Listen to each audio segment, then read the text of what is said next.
Okay, so this is part three of Rabbi Manis and Peter's conversation. If you missed part one and two, I'll link it in the description below. But with that being said, let's get back into it. They schedule. Right, so just a quick recap. Peter is now giving him a case study scenario in order to get a better explanation, I guess, of what Rabbi Manis does or how he would approach the situation. Let's go back just a little bit. Sort of getting what you're doing.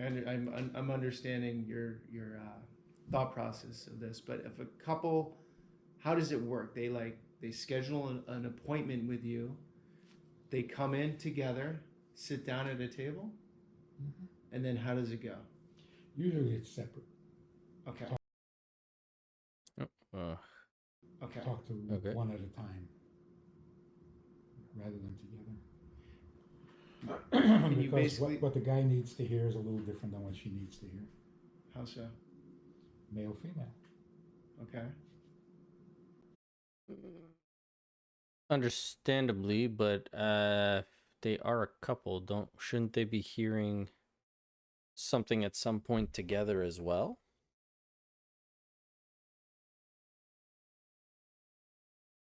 So that the male can kind of get it from the female's perspective and vice versa? So men are what, more aggressive and female are more emotional, or what? No. Okay. What would the difference be that you would explain? Okay, so on the subject of male and female, Mm-hmm. a woman getting married is looking for someone she can lean on. Okay. Her rock, right? Somebody that she can support and follow and nurture. Mm-hmm. That's the nurturing nature. The man, on the other hand, has to feel that he has something to offer, he has something to bring to the table, and that he is the provider, the giver. Mm-hmm. She is the receiver and the nurturer. Mm-hmm. You cannot really be content in life unless you feel that you filled that role. So a man's greatest content. Okay, fair enough. But again, if the man shouldn't the man be there? I mean, he might get into this just now. I don't know because I paused it, but shouldn't the man be able to hear what it is specifically that his woman requires of him? Or is it just like a general, you provide, you pay the bills, you make the money, and everything is gravy? And pleasure comes from knowing that he provided. Okay, let me go. Pleasure comes from knowing. Hold on a second. Provided. Really be content in life unless you feel that you filled that role. So a man's greatest contentment and pleasure comes from knowing that he provided. Yes, but provided what? If you're only providing monetarily, well, again, I guess I'm looking at this from the eyes outside of the religion, maybe, or the teachings. Because financial providing and that kind of thing, I understand. But if you're maybe not there emotionally, but again, I don't know if that would even be on the table. Okay. Not received. So you're saying if the woman provides and the man receives, it's not going to go over well? It will not go over well. It's a biological thing? Or cultural? No, it's natural. It's natural, okay. I mean, again, on that aspect, I might be cut from a different cloth, as they might say. at one point I did make much more money than my wife. I switched careers and now I make a substantial amount less than her, but I'm still happy and content that, we have a family, we have a roof over our heads, we can, do the things we still want to do. I always have the option to go back to my other position where I was making more, if not the same, at this point in time. Um, but yeah, I don't know. I don't fully agree with that. But again, I think that's in the eye of the beholder. I know there's a lot of guys who feel like they need to be the breadwinners, or, you know, they feel emasculated in a way if the woman does make more money than them. There's male psyche, female psyche. Okay. It could be biological. So they come in, you teach them a few different things, but perhaps give us a summed up version of what you would say. You would tell the guy? What would you tell them then? So the main point is, Yeah. you're marrying her, Mm-hmm. not something about her. And the reason you're getting married is biblical. There's no other reason. It's not like it's a good idea. Mm-hmm. Convenient. No, it's not. It's a biblical idea. It's part of the religion. Mm-hmm. God says. But again, you're looking at it through the eyes of religion, which obviously this is what he does. This is what he would be doing. Somebody like, say, Peter or I, who probably are not as religious or in that religious aspect anymore, wouldn't be looking at marriage as that. Now, I don't think one way or the other is correct. I don't think if you're seeing marriage only through the eyes of the biblical reasoning, you're doing it for the wrong reasons. But on the flip side, I also don't think that that is the only reason to be doing it. Be married and become one. So the objective is to become one, to unite. In order to unite, you got to get all of those things out of the way. Mm. Because anything comes between you. It stops being about each other, becomes about the thing. Yeah. So here's the real shocker. You're getting married because you're looking for love. You'll never have intimacy. Because you're looking for love, not for her. Mm-hmm. And that's why if she doesn't love you, it's over. Yeah. There's no. Okay, I can see where he's going with that for sure.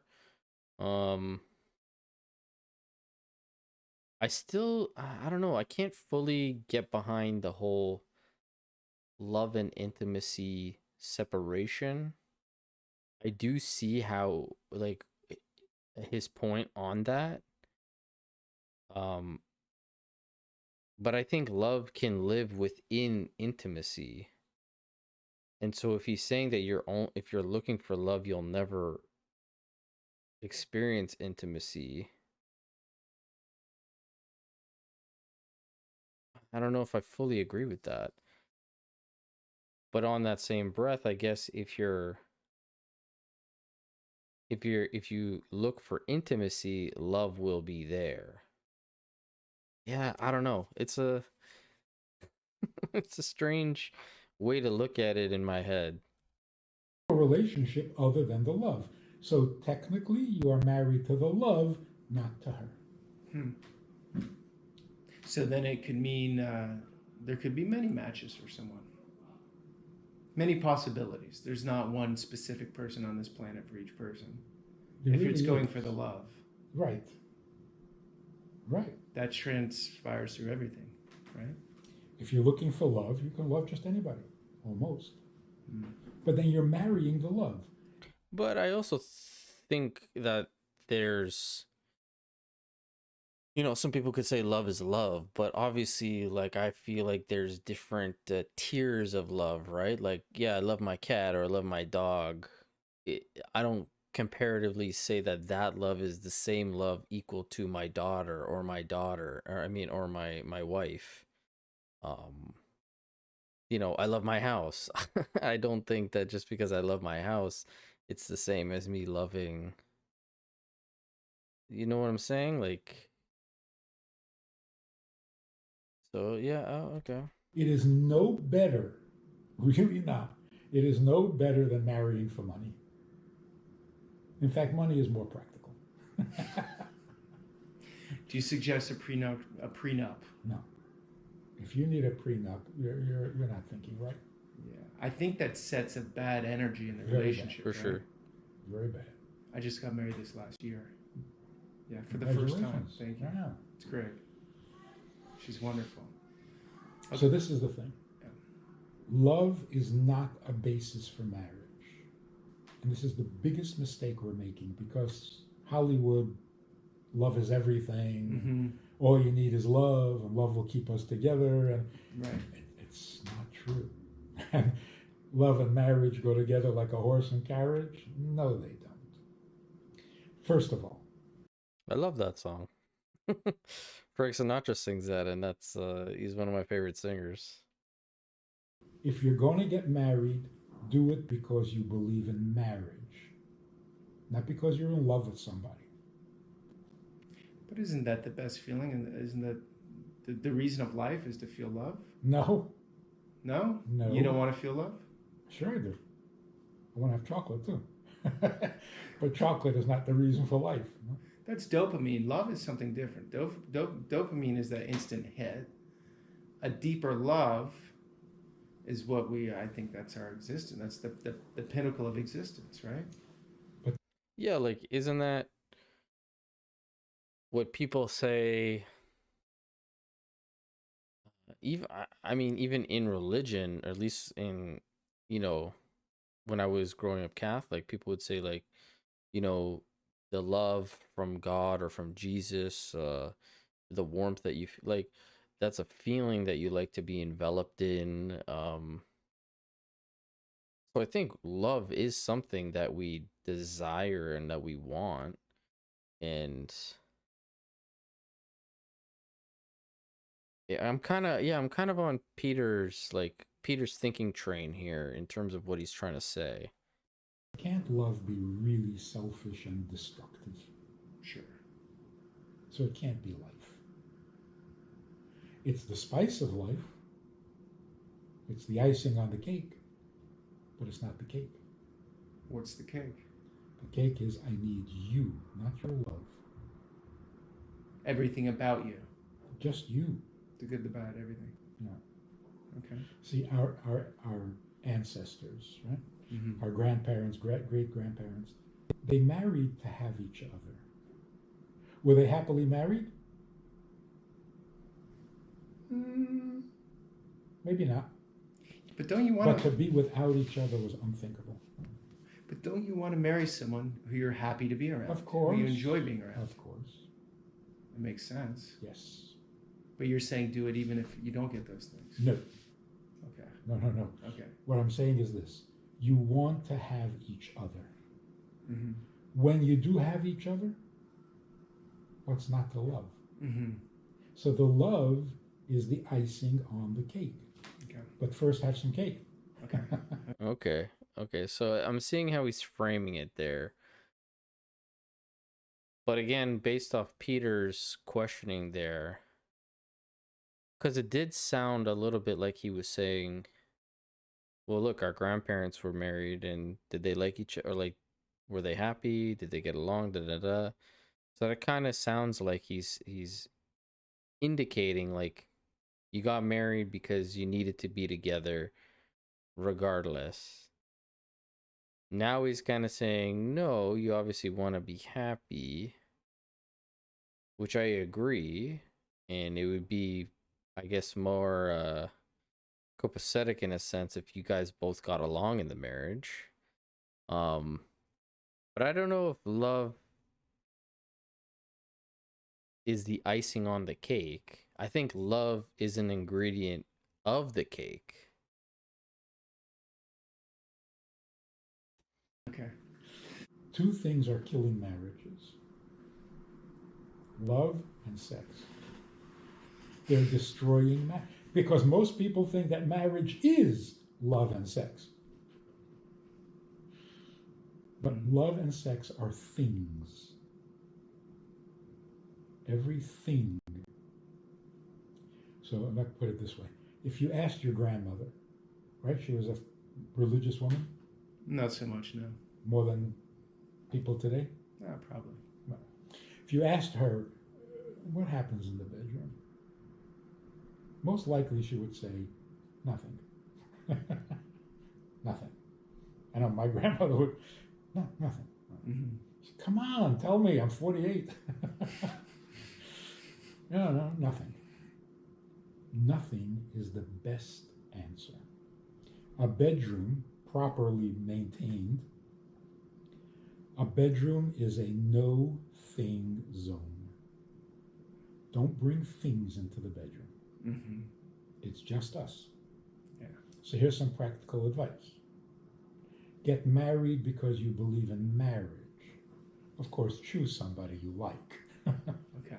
But marry for the sake of marriage, not for the sake of money, and not for the sake of love. I don't know, man. I agree, obviously, not for the sake of money. That's going to lead down a bad path through later. But again, I think love is an ingredient within the marriage, because if you're just marrying for the sake of marrying,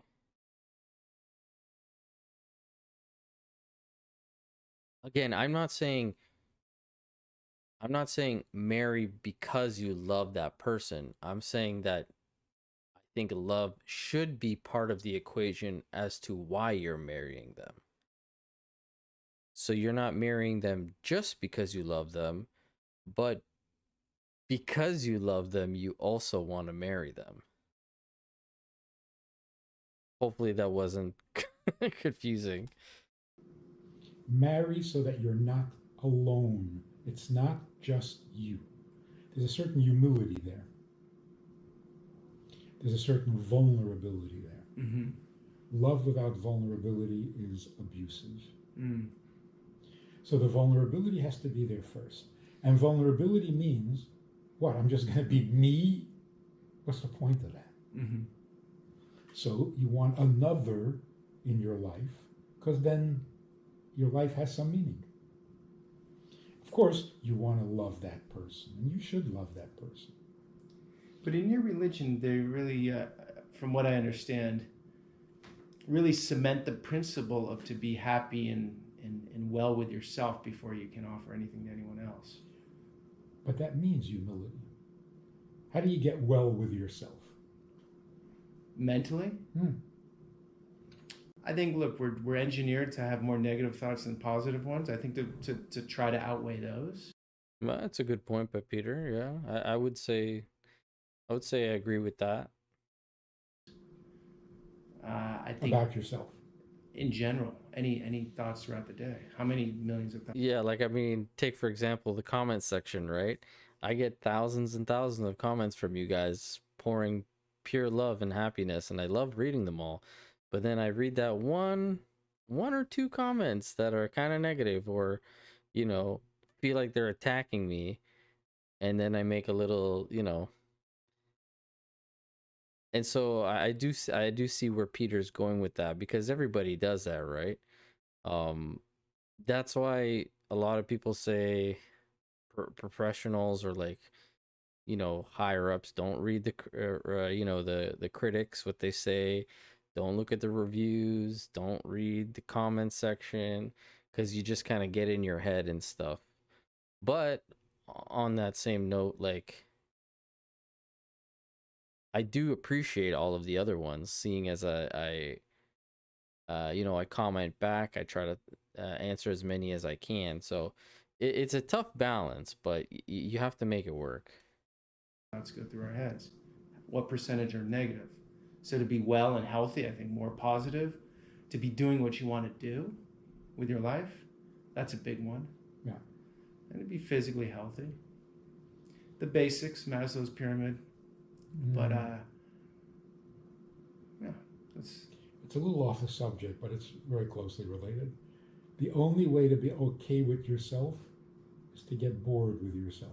Yeah, silence, right? Get bored. Enough already. Me. Okay, you know.